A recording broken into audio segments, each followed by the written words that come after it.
우리가 오늘 볼 내용은 여러분들이 너무나 잘 아는 말씀입니다. 금년의 표어가 임마누엘, 내가 너희와 함께 하리라. 아마 이 말씀을 가지고 이 본문 말고 오늘은 특별히 예수님께서 말씀하시는 선교적 전도적 지상 명령의 임마누엘이고, 임마누엘은 성경 곳곳에 나옵니다. 풍랑이는 바다에서도 임마누엘이요, 사망의 음침한 골짜기로 다닐 때에도 임마누엘이요, 그리고 불 가운데 물 가운데로 지날 때에도 내가 너희와 함께하리라, 이것도 임마누엘이고, 성경 곳곳에는 임마누엘로 가득 차 있습니다. 한 달 정도 임마누엘에 대한 이 설교를 하게 되는데, 오늘은 우리가 2026년 우리 교회의 표라고 할 수 있는 부분입니다. 마태복음은 유대인들을 대상으로 해서 쓴 복음입니다. 이제 우리는 이해하기 어렵지만은 그때 마태가 성령의 감동을 받아 이 편지를 쓸 때에는 누구를 딱 생각했냐면은 유대인들 중에서 그리스도를 믿는 사람들에게 이 복음서를 쓰게 됩니다. 그래서 마태는 이 복음서를 쓰면서 예수님을 유대인들에게 쓰니까는 당연히 왕으로 오신 예수님에 대해서 기록을 합니다. 마태가 기록한 예수님은 하늘과 땅의 왕이며 영원한 왕입니다. 유대인들은요, 당시에 로마의 황제, 예수님 탄생할 때는 옥타비아누스가 왕이었고, 예수님 십자가에 죽으실 때는 티베리우스가 왕이었습니다. 그러니까 그들이 생각할 때는 로마의 황제 이렇게 생각하고, 또 하나 예수님 탄생하실 때에 그 유대인의 왕이었던 헤롯 왕도 그때 있었습니다. 그러니까 그들이 늘 생각할 때는 왕에 대해서 그렇게 생각을 합니다. 그 시기에 하나님의 아들이 육신을 입고 이 세상에 왔습니다. 그런데 하늘과 땅의 영원한 왕, 하늘을 다스리며 땅을 다스린 이 영원한 왕의 행차는 참으로 초라한 모습이었습니다. 초라한 모습으로 오신 예수님이지만은 분명 그분은 왕이었습니다. 그리고 그분의 십자가 앞에 유대인의 왕이라고 써 붙여 있듯이 그분은 유대인의 왕입니다. 아니, 예수님은 유대인의 왕일 뿐만이 아니라 하늘과 땅의 왕입니다. 왕이신 예수님이 탄생할 때 마리아에게 들려진 생명의 음성이 하나 있습니다. 임마누엘. 물론 들려진 음성은 두 개예요. 예수, 그리고 오늘 우리가 보는 것은, 우리는 흔히 이 아들을 낳으리니 이름을 예수라 하라, 이 부분은 우리가 너무나 잘 아는데, 그 다음에 나오는 것이 임마누엘이라 하리라. 마태복음 1장 23절에 보라, 처녀가 잉태하여 아들을 낳을 것이요 그의 이름은 임마누엘이라 하리라 하셨으니, 이를 번역한 즉 하나님이 우리와 함께 계시다 함이라. 예수님께서 왕으로 이 세상에 오셨습니다. 자기 백성들과 함께하기 위해서 왕으로 오신 것입니다. 그러나 사람들은 이 예수님을 영접하지 않았습니다. 받아들이질 않은 거죠. 하나님의 아들이 영원한 왕으로 이 땅에 왔지만은 영접하지를 않았습니다. 공생의 사역을 하실 때에 예수님의 입에서 계속 증거됐던 것은 자신이 하나님의 아들이며 그리스도라는 사실입니다. 이걸 계속 증거했어요. 그런데 대제사장들과 서기관들과 바리새인들과 사두개인들, 이들은 예수님이 왕이라는 호칭을 사용하여 로마 제국의 반란을 꾀한다는 이 항목을 가지고 예수를 고발을 합니다. 결국 예수님은 빌라도 총독의 판결을 받아서 십자가에서 처형을 당하십니다. 하나님의 아들이시며 그리스도이고, 그리고 영원한 왕이시고 하늘과 땅의 왕이신데, 이분이 하늘의 12영도 더 되는 천군을 대동하여 그들 모두를 죽일 수 있었으나 하나님의 아들 예수는 십자가의 길을 가셨습니다. 이 십자가에서 죽으신 예수님은 사망의 권세를 깨뜨렸어요. 사망의 권세를 짓밟고 무덤에서 사흘 만에 부활하였습니다. 부활하신 예수님께서 이제 무덤에 이렇게 앉아 있었죠.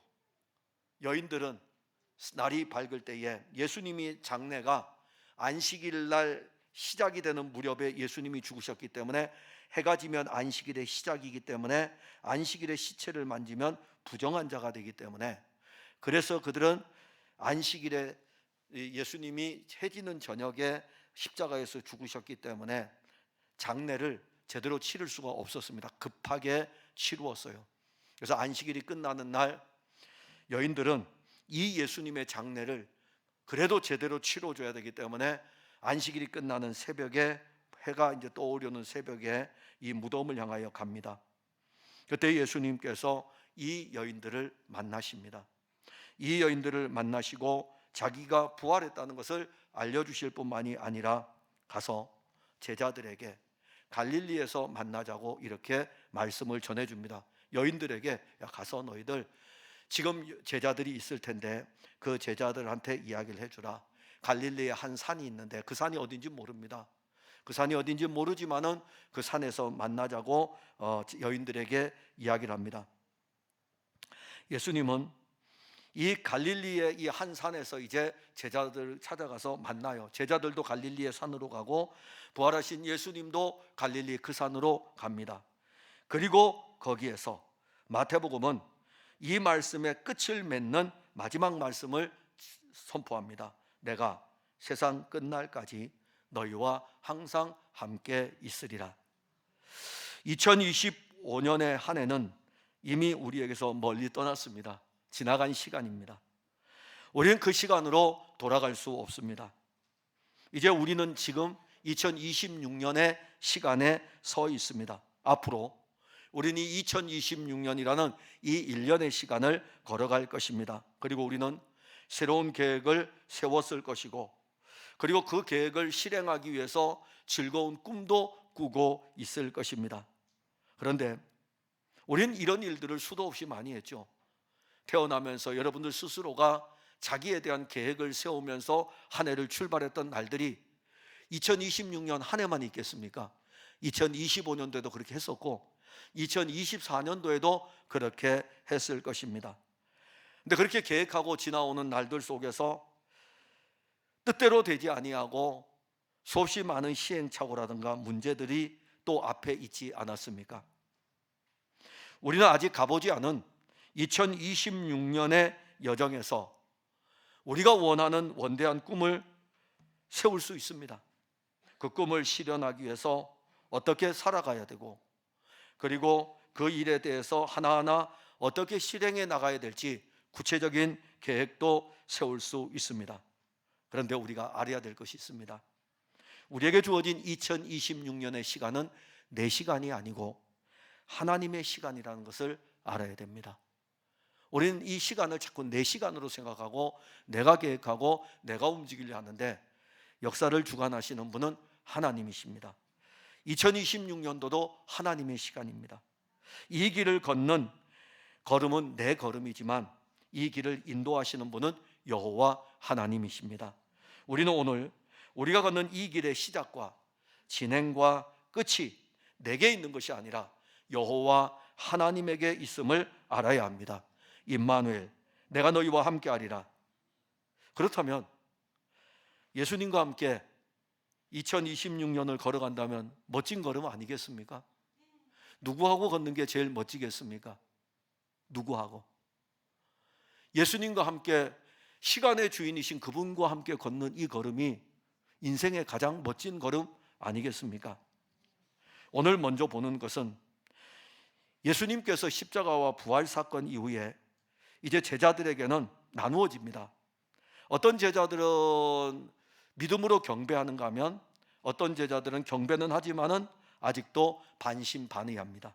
16절 17절에 보면 11제자가 갈릴리에 가서 예수께서 지시하신 산에 이르러 예수를 배웠고 경배하나 아직도 의심하는 사람들이 있더라. 예수님이 무덤의 권세를 깨뜨리고 부활하였습니다. 부활하신 예수님은 자신의 부활을 무덤에 온 여인들에게 친히 보여주었습니다. 그리고 부활하신 예수님은 이 여인들에게 무서워하지 말라, 내 형제들에게 갈릴리로 가라 하라, 거기서 나를 만나 보리라. 여인들은요, 예수님의 이 부활에 대한 것들을 듣고 이제 보고 제자들에게 가서 이것을 전합니다. 아직 제자들은 믿어지지가 않죠. 직접 목격을 안 했으니까는 믿어지지를 않는 것입니다. 그러나 이 여인들의 입을 통해서 예수님 부활하셨어, 우리가 봤어. 그렇기 때문에 예수님이 말씀하셨는데 갈릴리의 그 산으로 가래, 제자들에게 이야기를 하니까는 이 제자들이 의심을 하면서도 그 여인들이 하는 그 이야기를 듣고 부활하신 예수님을 만나기 위해 가지고 갈릴리의 그 산으로 갑니다. 그리고 제자들은 그 산에서 부활하신 예수님을 만납니다. 자, 거기서 예수님을 보고 딱 보는 순간에 그들이 한 첫 번째 행동이 뭡니까?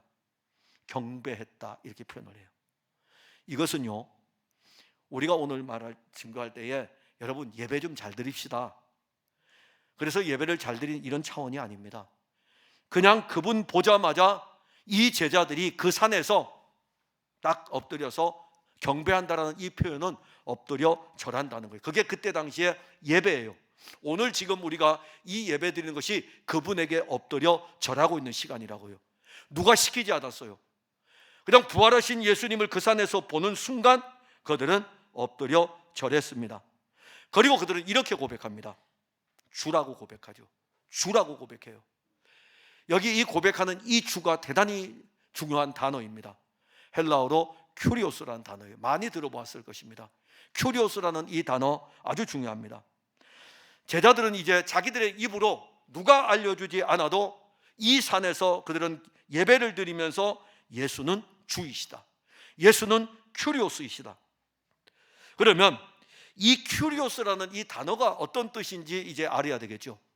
큐리오스라는 이 뜻은 부활하신 예수님이 지금 고백하고 있는 이 제자들의 삶, 제자들의 죽음, 나아가 삶과 죽음의 이 모든 삶의 생애의 모든 것이 이분의 것이다라는 것을 인정하는 것입니다. 그러니까 우리가 예수님을 큐리오스, 주 예수여 이렇게 고백하죠. 왜 붙일까요? 저는 습관적으로 붙이는 게 하나 있습니다. 여호와 하나님. 여러분들은 하나님이라는 단어만 쓰시고 저는 여호와 하나님이라는 단어를 자주 씁니다. 자주 쓰다 보니까는 이 설교를 작성할 때에도 그런 때가 있어요. 여호와 하나님께서, 아니 그냥 하나님께서 하면 될 거예요. 그러면 여호와라는 단어 타이핑하는 시간이 다른 것도 할 수 있는데, 근데 저는 습관이 돼 있어요. 여호와 하나님, 그 하나님은 나와 언약의 관계의 하나님이시다라는 측면에서 여호와 하나님, 저는 그게 좋아요. 그래서 여호와 하나님은 내 아버지이십니다, 이런 표현을 쓰죠. 자, 예수님에 대해서는요, 그리스도 예수, 아니면 하나님의 아들 예수, 또 주 예수. 그때 이 주라던 이 고백이 우리의 입에서 습관적으로 나오는 그런 고백이 아니고 늘 고백할 때마다 이것을 가지고 고백하는 거죠. 죽음, 삶도, 태어남도, 죽음도, 이 과정의 모든 삶도 내가 아니라 그분이 나의 모든 것이다. 그러면 죽음도 그분의 것이고, 그리고 삶의 여정도 그분의 것입니다. 그분이 인도하시는 거예요. 이게 큐리오스입니다. 단순한 믿음의 대상이 아니에요. 주 예수라고 했을 때에 예수님이 큐리오스라고 하는 단순의 믿음의 대상이 아니라 그걸 넘어서 자기들의 모든 것이라는 것입니다. 그러나 예수님의 이 11제자가 전부 다 그렇게 고백하면 얼마나 좋겠습니까? 아직 그들 중에 어떤 제자들은 의심하는 자들도 있었습니다. 부활하신 예수님이 제자들과 함께하는 공동체였어요. 그리고 이 11명은, 가룟 유다는 이미 떠났고 11명은 예수님께서 3년 동안 함께 데리고 다니며 훈련시켰던 제자들이었습니다. 그리고 이 11명은 앞으로 사도로서 신약교회의 중요한 구성원이 되게 될 것입니다.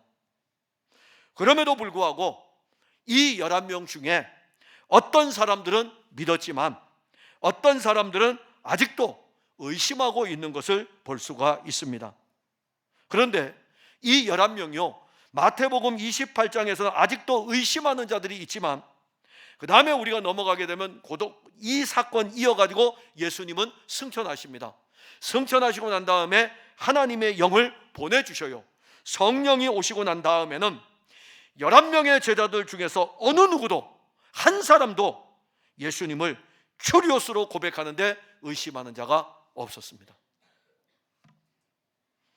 3년 동안 데리고 다닐 때에는 어떤 사람은 그래도 이 부활하신 예수님을 보면서 와, 저분이 부활하셨구나 라고 받아들였고, 어떤 제자들은 죽어서 살아났다고? 보고 있으면서도 의심하고 있다고요. 그러나 성령을 보내주셨을 때, 그 영을 받았을 때는 이 11제자가 동일하게 고백합니다. 큐리오스. 교회는 예수 그리스도의 죽으심과 부활을 믿는 성도들이 모여있는 생명의 공동체입니다. 이곳에서 예배를 드리며 이 믿음의 길을 가는 성도들 중에는 예수님을 큐리오스로 지금 고백하면서 예배드리는 성도들이 있습니다. 그러나 아직도 여기에서 함께 예배를 드리지만 여전히 예수님이 큐리오스인 것에 대해서 의심하는 분들도 있습니다. 부활하신 예수님은 제자들을 데리고 40일 동안 함께 있었습니다. 어떤 사람이 이제 가르칠 때 물어보더라고요. 예수님 40일 동안에 뭐 하셨어요? 이렇게 물어보더라고요. 참 우리가 궁금하긴 해요. 근데 성경에 기록되어 있지 않는 것은 저도 몰라요. 40일 동안 예수님 뭐 하셨을까요? 제자들과 함께 계신 건 맞아요. 근데 예수님께서 하신 일들은, 가르치는 일은 분명히 하셨어요. 그러나 그 외에 예수님께서 육신을 입고 33년을 사시는 동안, 특히 3년의 공생의 기간 동안에 죽은 자 살리고 눈먼 자 눈뜨게 하고 중풍병자 고치고, 이런 사역에 대해서는 하나도 기록이 안 되어 있습니다. 그래서 이미 십자가와 부활 사건으로 다 이전에 있었던 일들을 성경을 통해서 다 보여주었고, 40일 동안 이거는 분명합니다. 제자들과 함께 있었다는 것입니다. 제자들과 함께 있었어요. 그리고 승천을 하신 다음에는 제자들에게 승천하시기 전에 약속하신 그 약속을 때가 되어서 보내어 주었습니다. 하나님의 영을 받은 이 제자들은 누구도 예수님을 부인하지 않았습니다.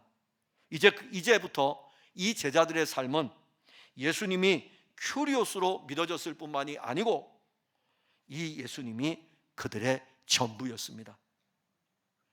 예수님의 공동체는 이제부터 새롭게 태어나게 됩니다. 교회의 공동체의 머리는 십자가와 부활 그리고 승천의 이 모든 구속의 일을 이루신 예수님이 교회의 머리입니다. 누구도 교회의 머리가 될 수 없습니다. 저도 교회의 머리가 아니에요. 장로님들도 교회의 머리가 아닙니다. 우리 풍성한 교회의 머리는 예수님이십니다. 예수님이 승천하신 후에 제자들은 더 이상 의심하지 않았습니다. 그리고 그들은 성령을 받은 후에 예수 그리스도를 위해서 살았습니다. 이 11제자, 그들이 가는 이 신앙의 길은 죽음도 이기지 못하는 생명의 신앙이었습니다. 그들은 살아도 예수, 죽어도 예수였습니다. 예수님은 그들의 인생의 모든 것이었습니다. 이것이 바로 교회 공동체입니다. 이것이 우리 풍성한 교회의 공동체라는 것입니다.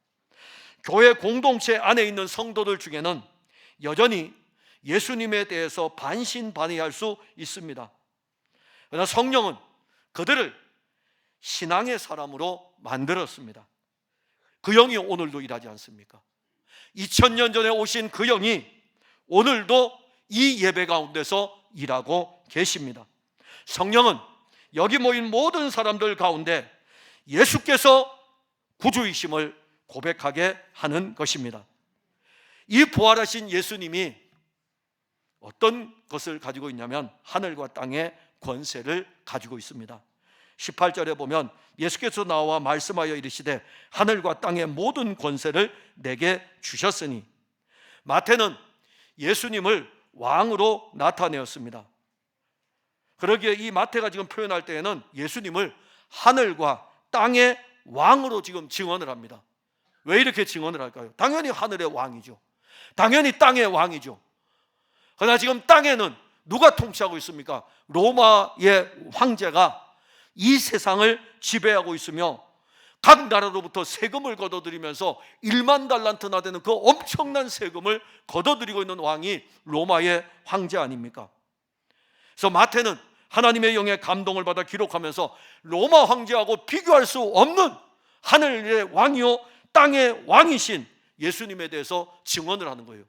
그때 사용하는 단어가 하늘과 땅의 모든 권세라고 했습니다. 자, 권세라고 하는 단어는 헬라어로 엑수시아입니다. 이 엑수시아라는 것은 주권이나 통치를 이야기해요. 두나미스는 폭발력의 능력을 이야기한다면 엑수시아는 주권이고 통치권입니다.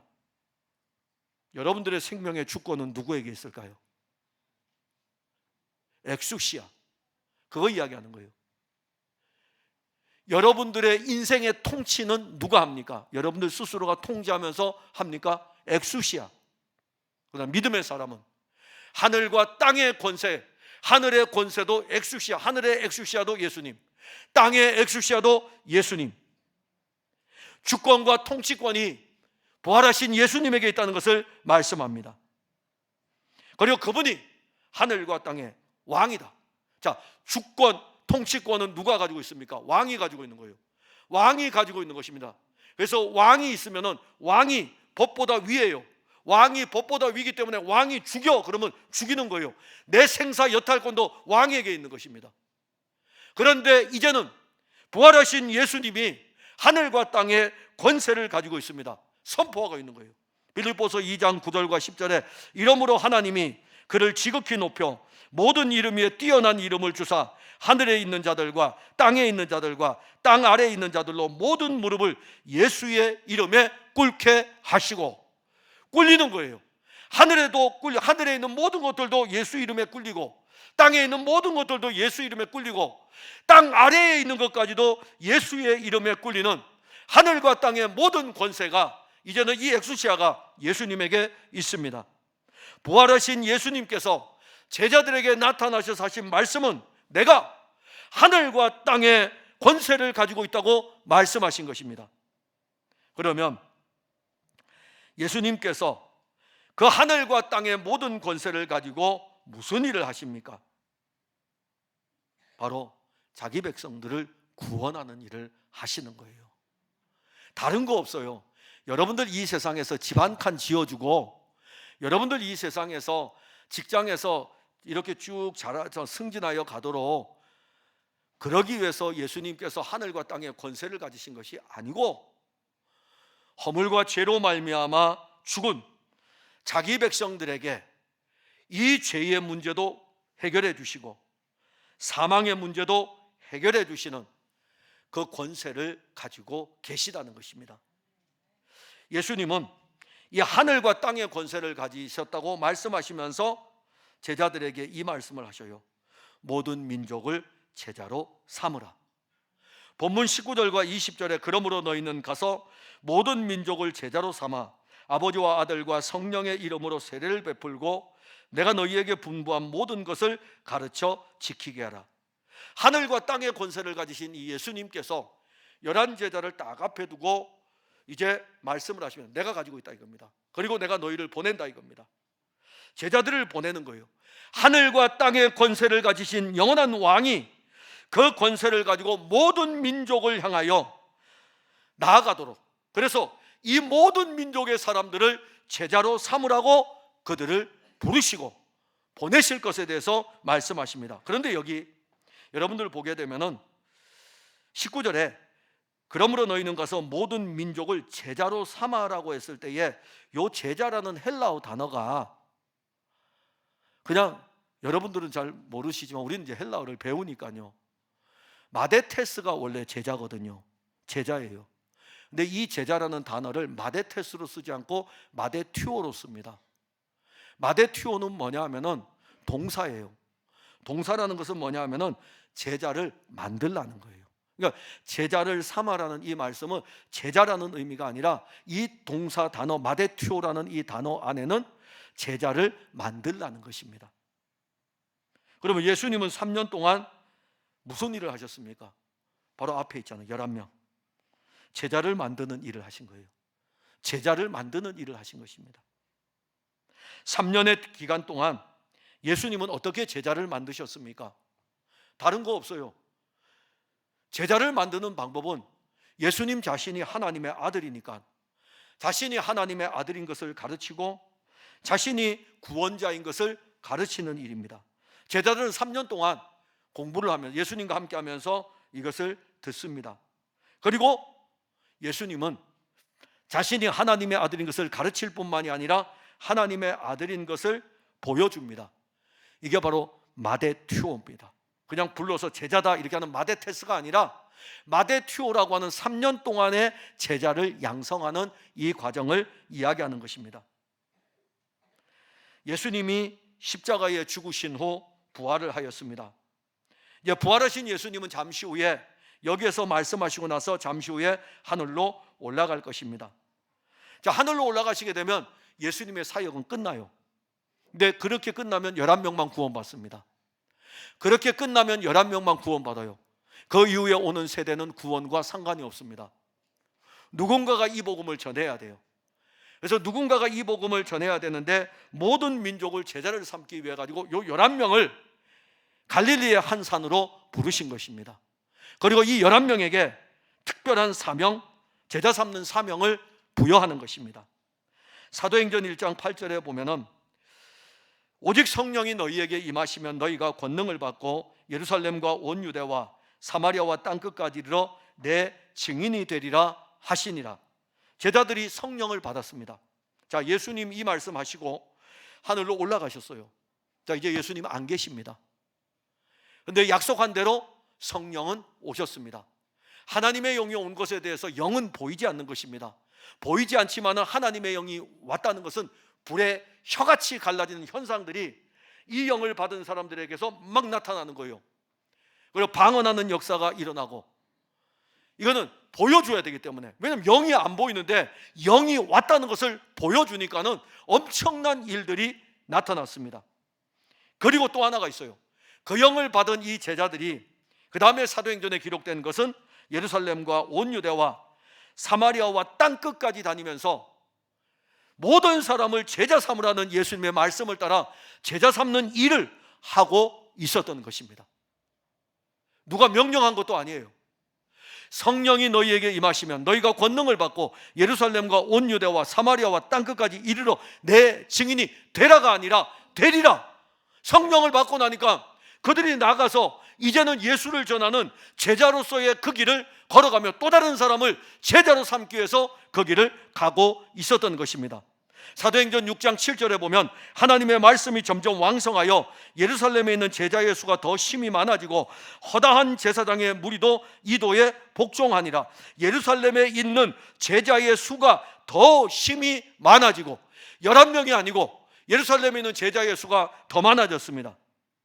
예수님은 자신이 가진 하늘과 땅의 모든 권세를 복음을 가지고 나아갈 제자들에게 주었습니다. 제자들은 가는 곳마다 예수 그리스도의 복음을 전파하였습니다.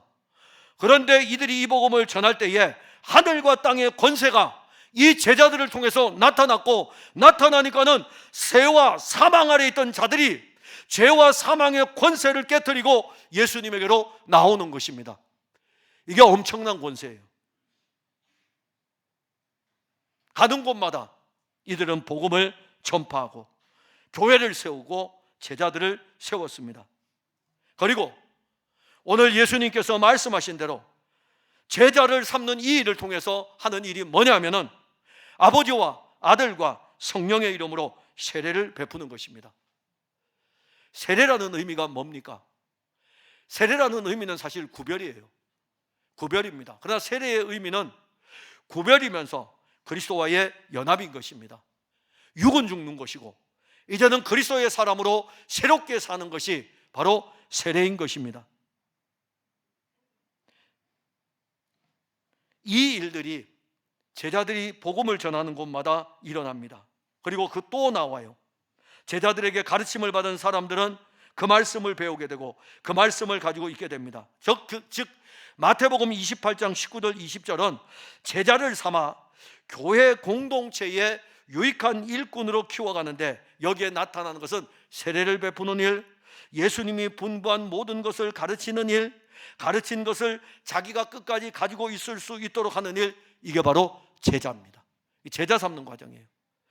제자는 말씀이 그들 안에서 일하여 제자로 만들어 가는 것입니다. 말씀이에요. 제자는 단순히 교회를 다니는 사람을 말하지 않습니다. 그래서 오늘 여러분들이 한번 물어봐요. 자기 자신에게 나는 제자입니까? 물어보셔요.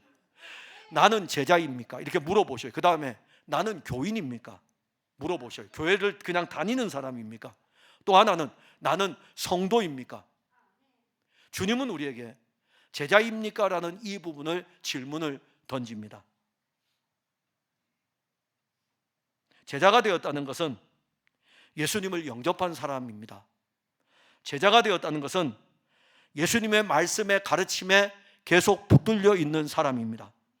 제자가 되었다는 것은 이 말씀을 보존하는 거예요. 가지고 있는 것입니다. 지키다는 이 뜻은 가지고 있으라는 것입니다. 뺏어가지 못하도록 지키잖아요. 이게 뭡니까? 가지고 있다는 거예요. 내가 가지고 있다 이겁니다. 즉 그리스도의 말씀을 받았으니까 누구도 이 말씀을 빼앗아가지 못하도록 가지고 있으라 이겁니다. 자기에게 가지고 있으라 이거죠. 제자들은 이 엄청난 교회를 다니는 교인들하고는 이 영적인 특권 자체, 누리는 특권 자체가 다릅니다. 교인들은 그걸 몰라요. 교인들은 하늘과 땅의 권세를 모릅니다. 그러나 제자들은 알아요. 왜냐하면 예수님께서 말씀하실 때에 이 11제자에게 하늘과 땅의 권세를 내가 가지고 있다 이겁니다. 그리고 말씀하셨어요. 너희들은 모든 민족에게 나아가서 제자를 삼으라고 말씀했어요. 그러면 이들이 나가서 이 복음을 전할 때에 그들에게서 나가는 모든 이야기들은, 그들에게 선포되는 그리스도의 말씀들은 하늘과 땅의 권세를 가지고 선포하는 말씀인 것입니다. 베드로전서 2장 9절에 보면 그러나 너희는 택하신 족속이요 왕 같은 제사장들이요 거룩한 나라요 그의 소유가 된 백성이니 이는 너희를 어두운 데서 불러내어 그의 기이한 빛에 들어가게 하신 이의 아름다운 덕을 선포하게 하려 하심이라. 선포하셔야 돼요. 하나님의 자녀라는 것을 선포하셔야 되고, 예수님이 나의 구주이심을 선포하셔야 되고, 여러분들의 입에서 선포할 때에 바로 하나님의 영은 하늘과 땅의 권세를 가지고 믿음으로 선포하는 여러분들의 선포가 듣는 사람들 가운데서 또 다른 제자들을 세우는 일을 하게 하는 것입니다. 하늘과 땅의 권세를 가진 예수님은 우리에게 그 권세를 주시고 모든 민족을 향하여 나아가 제자 삼도록 하였습니다. 예수님은 자기 백성들에게 이 권세를 주면서 모든 민족으로 나아가게 하는데 이게 바로 교회가 받은 사명입니다. 교회는 이 사명을 이루는 곳입니다. 우리는 이 하늘과 땅의 권세를 가지고 나아가는 예수 그리스도의 제자들입니다. 자, 예수님이 이 말씀하신 것 중에 또 하나가 들어갑니다. 이것은 바로 영적 싸움이 시작됐다는 것입니다. 하나님의 아들이 육신을 입고 올 때 영적 싸움이 시작됐고, 그래서 십자가로 가시고 부활하시고 승천하시고 그 영을 보내서 제자에 삼는 이 일을 할 때 영적 싸움은 시작되었습니다. 사탄은 우리를요 예수만 믿으면 돼, 편안하게 교회 생활하도록 미혹할 것입니다. 그리고 여러분들은 이렇게 기도할 것입니다. 예수님 도와주셔야 됩니다. 이러한 필요한 모든 것들을 도와주셔야 됩니다. 그리고 나는 예수님 편안하게 교회 생활하려고 합니다. 예수님은 이미 여러분들에게 하늘과 땅의 권세를 가지신 그분이 그 권세를 사용하도록 그의 영을 통해서 일하고 계시는데, 우리는 이 사탄의 미혹에 빠져가지고 그 권세를 사용하지 못하고 있습니다. 아니, 우리는 마귀의 유혹 앞에 제자의 길을 가지 못하고 영적으로 주저앉아 있습니다. 그래서 신앙생활을 오늘날 성도들이 적당히 해. 교회 생활 너무 우리가 깊게 들어갈 필요 없어. 싸울 필요가 뭐 있냐? 영적인 싸움을 할 필요가 뭐 있냐? 그냥 적당히 대충 타협하면서 그냥 그렇게 가. 언제부터인지 예수 그리스도를 믿음으로 말미암아 가지고 있는 이 영적인 하늘과 땅의 이 권세가 다 가지고 있다고요. 주저앉아 있는 여러분들도 다 가지고 있어요. 안 가지고 있는 게 아니에요. 다 가지고 있다고요. 다 가지고 있는데 영적 싸움 앞에서 사탄의 그 속삭임 앞에 그냥 주저앉아 버렸습니다. 우리는 그래서 마태복음 28장 18절에서 20절의 말씀을 들을 때마다 그냥 저 말씀 참 좋은 말씀이구나, 그냥 식상한 말씀으로 받고 있습니다. 그리고 받을 때마다 당연하지, 당연한 말씀으로도 받고 있습니다. 이 말씀이 그 이상도 아니고 그 이하도 아닙니다. 그리고 우리는, 제가 오늘 여러분들에게 이 설교를 하지만 우리는 전과 같이 또 그대로 있을 수도 있습니다. 우리가 알아야 되는 것은 여러분들이 그렇게 주저앉아 있으라고 하는 것이 아니고 주님이 주셨다는 것을, 가지고 있다는 것을 알게 하기 위함입니다. 가지고 있어요. 다 가지고 있다고요. 왕 같은 제사장이라 그랬잖아요. 왕이라니까요. 왕 같은 제사장이 어디 있습니까? 다윗도 왕 같은 제사장은 아니었어요. 다윗은 왕이었지 제사장은 아니었다니까요. 근데 우리는 예수 그리스도로 말미암아 왕 같은 제사장, 다윗도 누리지 못했던 그 엄청난 것들을 예수 그리스도로 말미암아 가지고 있는 그리스도인인 것입니다.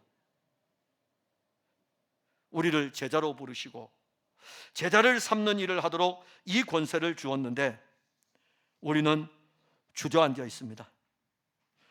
하늘과 땅의 권세를 가지고 이 권세를 한 번도 사용해 보지 못하고 있습니다. 이 엑스시아가 뭔지, 이 권세가 뭔지 한 번도 사용해 보지 않고 있습니다. 그래서 교회들은 오늘날 생명의 야전성을 잃어버렸습니다. 여기 남자분들은 군대를 갔다 오셨죠. 군대를 갔다 오면은 훈련을 받게 되죠. 전쟁을 대비해서 훈련을 받는 것입니다. 나라를 지키기 위해서 전쟁을 대비해서 훈련을 받는 것입니다. 얼마나 그 훈련이 고됩니까? 얼마나 그 훈련이 힘듭니까? 싸움을 위해서, 전쟁을 위해서 준비하는 것입니다. 그래서 야전 사령관은 대단한 거예요. 행정의 사령관하고는 다릅니다. 교회는 싸우는 교회입니다. 사람끼리 싸우는 게 아니라 영적인 싸움을 하는 곳입니다. 영적인 전투를 하는 곳이에요. 이 영적인 전투를 할 때에 교회는 이깁니다. 왜 이기냐면 하늘과 땅의 권세를 예수님이 가지고 계시기 때문에, 그분이 우리의 야전 사령관이에요. 교회의 머리 아닙니까? 그분이 이 권세를 가지고 우리를 통하여서 이 싸움을 이끌어 가는 것입니다. 우리가 믿어야 하는 것은 하늘과 땅의 권세를 내가 지금 가지고 있다는 것을 믿어야 하는 것입니다. 우리 하늘과 땅의 권세를 예수 그리스도의 이름으로 가지고 있습니다. 이것이 교회가 가진 힘이요, 여러분들이 가진 영적인 힘입니다. 그러면 이 힘을 어디에 사용해야 될까요? 악한 사탄은 온 세상 모든 민족에게 그리스도의 복음이 전파되지 못하도록 지금도 해방하고 있습니다. 우린 거기를 가는 거예요. 거기를 가는 것입니다. 모든 민족을 그리스도에게로 인도하기 위해서 하늘과 땅의 권세를 가지고 예수 그리스도의 이름으로 가는 것입니다. 두렵습니까? 제가 오늘 이 설교를 하니까 두렵습니까? 아니면 모든 민족을 구원하는 일보다 더 우선하는 일이 교회에 있습니까? 속지 말기 바랍니다. 사탄은 지금도 우리를 이 자리에 주저앉히려고 할 것입니다. 그 말에 미혹되어 모든 민족을 제자를 삼는 일에서 물러서게 할 것입니다. 우리가 이 권세 가지고 나가는 거 두려워하기 때문에. 다 가지고 있어요. 다 가지고 있다고요. 승리하는 권세를 가지고 있습니다. 그리고 말씀하셔요. 임마누엘, 세상 끝날까지 너희와 항상 함께 있으리라. 20절에 내가 너희에게 분부한 모든 것을 가르쳐 지키게 하라 볼지어다 내가 세상 끝날까지 너희와 항상 함께 있으리라. 여기 볼지어다라는 단어 있죠. 보라라는 단어예요. 주목하라는 것입니다. 지금 눈을 들어서 보라 이거예요. 근데 이 볼지어다라는 단어는 보세요. 보시라니까요. 이게 뭐죠? 이게 뭐냐고요? 성경책이죠. 단순하게 사물을 보는 단어가 아닙니다. 단순하게 볼지어다라고 했을 때 단순하게 사물을 보는 단어. 보세요. 잘 보세요. 제가 들어서 올렸죠. 이것을 들어서 올리는 사건에 대한 어떤 일에 대한 것, 아니면 이 사물, 물체, 볼지어다는 그런 단어가 아니라는 것입니다. 지금까지 예수님의 제자들은 어떻게 다녔죠? 볼지어다라고 했을 때에 그들은 단순했어요. 그냥 예수님 따라다녔어요. 그래서 예수님이 자기들 곁에 있는 것을 보는 거예요. 눈으로 예수님 하는 일을 보는 것입니다. 지금 갈릴리의 이 한 산에서도 제자들은 십자가에서 죽으시고 부활하신 예수님이 자기 앞에 있으니까는, 자기들 앞에 있으니까 이렇게 보고 있는 거예요. 예수님께서 제자들에게 그러면 왜 볼지어다라고 말씀할까요? 왜 보라고 말씀할까요? 그렇게 보라는 것이 아니라는 것입니다. 요 볼지어다라는 이 말씀은 지금까지 제자들이 보던 그 시선에서 이제는 하나님의 아들 그리스도를 통해서 일하시는 일을 보라는 것입니다. 그거 보라는 거예요. 부활하신 이 예수님이 하늘과 땅의 권세를 가지셨고 제자들에게 이 권세를 주실 것이고 이 제자들을 통해서 일하실 것인데, 이제부터 보아야 되는 것은 이렇게 일하는 것을 보라 이겁니다. 이렇게 역사하는 것을 보라 이거예요. 그리스도인들 아닙니까? 주께서 우리를 통해서 얼마나 많은 일들을 행하십니까? 그 일들을 우리의 눈으로 이제는 보게 하시겠다는 것입니다. 단순한 사물을 보는 것이 아니에요. 하나님께서는 그리스도를 통해서 하실 이 일들이 지금 쭉 앞에 펼쳐져 있는 것을 보게 합니다. 십자가에 달리셨죠.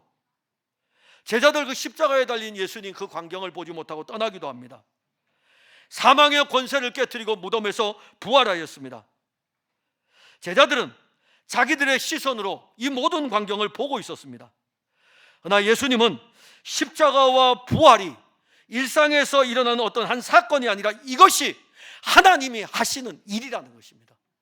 이것이 하나님이 하시는 일이에요. 그거 알려주는 거예요. 그래서 이 볼지어다라는 이 말씀은 앞으로 제자들이 모든 민족을 제자로 삼는 일을 할 때 예수님과 그들이 어떤 관계로 있을 것이고 그 관계 속에서 어떻게 일하실 것을 너희들이 볼 것이다, 이렇게 말씀하는 것입니다. 갈릴리의 한 산에서 예수님을 보고 있을 뿐만이 아니라 이제는 그분이 하실 일이 그들을 통해서 이루실 것을 보게 됩니다. 그리고 오순절날 성령을 받았어요. 이제부터는 제자들이 혼자가 아닙니다. 그리스도와 함께하는 임마누엘입니다. 제자들이 모든 민족을 구원하기 위해서 가야 할 그 길은 세상으로부터 환영받는 길이 아닙니다. 그리스도의 복음을 전할 때마다 그들은 세상 사람들하고 부딪혔습니다. 기득권의 종교하고 부딪혔습니다. 박해도 받았습니다. 바울은 고린도 교회에 편지를 보내면서 여러 번 여행하면서 강의 위험과 강도의 위험과 동족의 위험과 이방인의 위험과 시내의 위험과 광야의 위험과 바다의 위험과 거짓 형제 중의 위험을 당하고, 뭔 위험이 이렇게 많습니까? 예수 믿고 그 길을 가면서 그리스도의 복음을 전하며 걸어가는 이 길에 위험과 위험과 위험과 위험과 위험과 위험과 끊임없이 위험이라는 단어가 언급이 됩니다. 거기에 또 수고하며 애쓰고 여러 번 자지 못하고 줄이며 목마르고 여러 번 굶고 춥고 헐벗었노라. 이 길이 11 제자가 걸어갈 길입니다. 예수님은 자기가 핍박을 받았듯이 제자들이 받을 핍박도 알고 있었습니다. 그래서 예수님은 하늘과 땅의 권세를 가지고 제자들과 함께 하실 것을 말씀한 것입니다. 예수님은 십자가를 앞에 두고 제자들을 위해서 마지막 기도를 하십니다. 십자가를 앞에 두고 요한복음 17장은 예수님의 마지막 기도입니다. 그 제자들을 위해서 기도할 때에 모든 민족에게 이 복음을 전하라는 이 말씀이 임마누엘이라는 것을 알게 됩니다.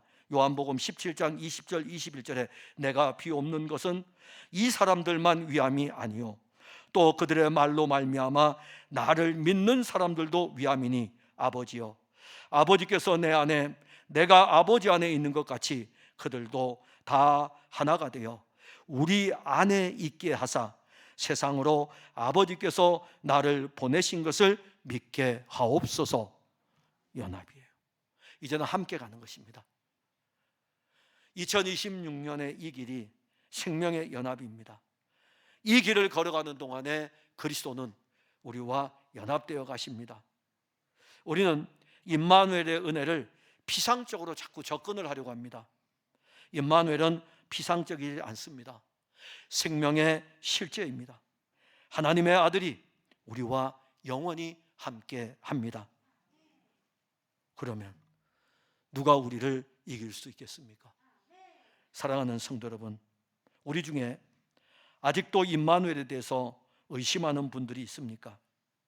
저는 오늘 임마누엘을 의심하는 분들에게 성령이 임마누엘이 실제임을 모든 듣는 자들 가운데 일어나기를 바랍니다.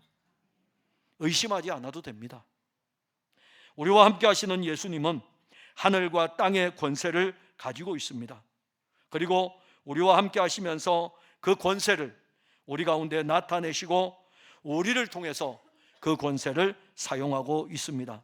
2026년 신앙의 여정에서 하늘과 땅의 권세를 가지신 그리스도 이름, 그 이름의 능력과 그 이름의 권세를 누려야 합니다. 다 가지고 있어요. 이제는 누리는 것이 필요하죠. 나아가 우리 풍성한 교회는 모든 민족을 제자로 삼으라는 주님의 말씀을 기억하고 이 일에 쓰여질 것입니다. 이제 겁나죠? 아멘 안 하잖아요. 걱정될 거예요. 목사님, 내 한 몸 살아가기도 힘든데 모든 민족을 제자 삼는 일을 어떻게 감당해야 됩니까? 염려가 여러분들 앞을 가릴 것입니다. 그러면 이제 잘 됐죠 뭐. 그러면 잘 된 거예요. 왜냐하면은 예수님이 우리에게 하신 말씀이 내가 세상 끝날까지 너희와 항상 함께 있으리라. 걱정되죠? 염려가 되죠? 내가 살아가는 삶도 힘든데 왜 나를 제자로 부르셔가지고 이런 일을 하라고 하십니까? 하늘과 땅의 권세는 주님 당신이 가지고 있고 이 가지고 있는 이 권세를 가지신 그분이 걱정되는 우리에게, 염려하는 우리에게 볼지어다 내가 세상 끝날까지 너희와 항상 함께 있으리라. 주님이 말씀하셨으니까 걱정도 그러면 주님 당신 가져가세요. 염려도 당신이 가져가세요. 우리를 통해서 일하실 그 일을 주님이 이루어 가시면 되지 않습니까? 한번 누려보셔야죠. 아니 영원토록 누려보셔야 된다. 그냥 교회 다니지만 마시고요. 이미 이 권세를 가지고 있는 여러분들이 도대체 이 권세가 어떤 권세이기 때문에 선교지로 나가서 이 복음을 전하면서 그 불볕 더위에서 이 복음을 전하고 저 추위에서 이 복음을 전하고 풍토병과 싸우면서 이 복음을 전하고 저 민족으로부터 박해를 받으면서 이 복음을 전하는지, 도대체 임마누엘이 무엇입니까? 그들의 하나님과 나의 하나님은 다른 하나님입니까? 그들을 구원하신 예수님과 날 구원하신 예수님은 다른 예수님이십니까? 그분에게만 엑수시아를 주고 우리에게는 이 엑수시아를 주지 않았습니까? 다 주었잖아요. 동일한 하나님입니다. 동일한 예수님입니다. 그래서 우리는 이 2026년의 길을 걸어가면서 뭘 작정할 필요도 없어요. 우리 안에서 누가 이루십니까? 임마누엘이신 그분이 우리의 인생의 걸음을 이끌어가지 않습니까? 누리지 못하는 것은요, 그분을 신뢰하지 못하기 때문입니다. 그분을 신뢰하지 못하기, 다 가지고 있다는 것입니다. 하나님의 자녀가 되는 권세를 다 가지고 있는 거예요. 다 가지고 있는데 불신하기 때문이고 그분을 신뢰하지 못하기 때문입니다. 그래서 오늘 여러분들, 그러면 목사님 어떻게 해야 됩니까? 예수님 말씀했잖아요. 세상 끝날까지 너희와 항상 함께 있으리라. 아멘! 받으시면 되는 거예요. 뭘 보여줄 게 있다고요? 우리 안에서 주의 영이 아멘으로 받게 하셨으니까는 그분이 우리 안에서 일하실 것입니다.